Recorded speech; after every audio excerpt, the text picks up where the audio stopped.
And we know Springfield Fire and Life Safety Services levy is on the upcoming ballot. What will that levy provide?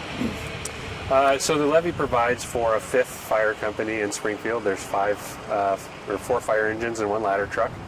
And that levy's been in place since 2002. And this year the levy's goal is to fully fund the cost of operating that 5th fire company.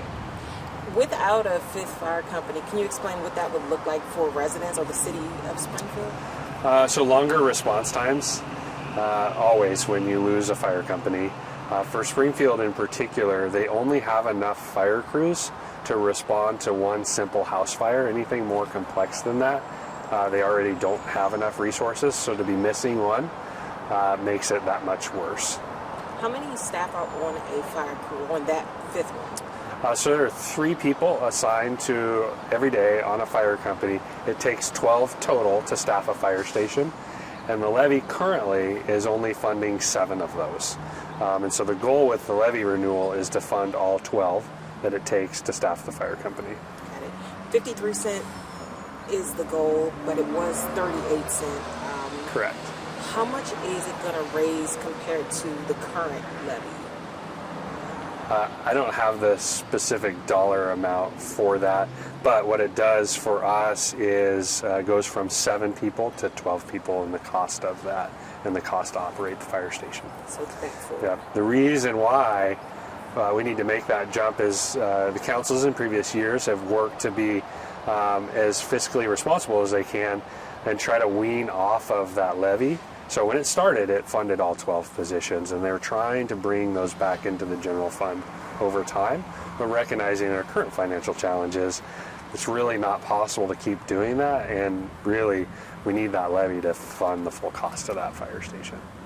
We have several fire agencies within the county attempting to renew levies at a little slightly higher cost. Is this a trend we're going to continue to see as levies end and new ones begin? Absolutely. Not speaking for those districts that are doing it, but basically everybody that brings a levy on was to address a staffing issue, a response capacity issue of some kind. Many have relied on levies for a long time to do that. And the reason you do that is there's no more money available within your current taxing authority. And so the levy is an opportunity to do that. And Oregon law requires those levies to be renewed by the voters every 5 years. Well, we know that costs don't stay stagnant either. And so you see levies increase either to add resources or to cover the whole cost of that operation. And typically when the finance professionals, when they set that forecast and that rate is they assume the increasing costs of staffing over that 5-year period and pick a rate sufficient to cover that. Is there any way to have these agencies, your agency, not require a levy? Some new form of revenue you would need to do a levy to be permanent, and there's very few options, right? We saw fire fee discussion here in Eugene earlier this year. We saw the response to that, and so really anything new is going to be a real challenge for the communities. And one more question for you, Chief Caven. When we think about a fire district, if there were a fire district, would this kind of help avoid needing a levy?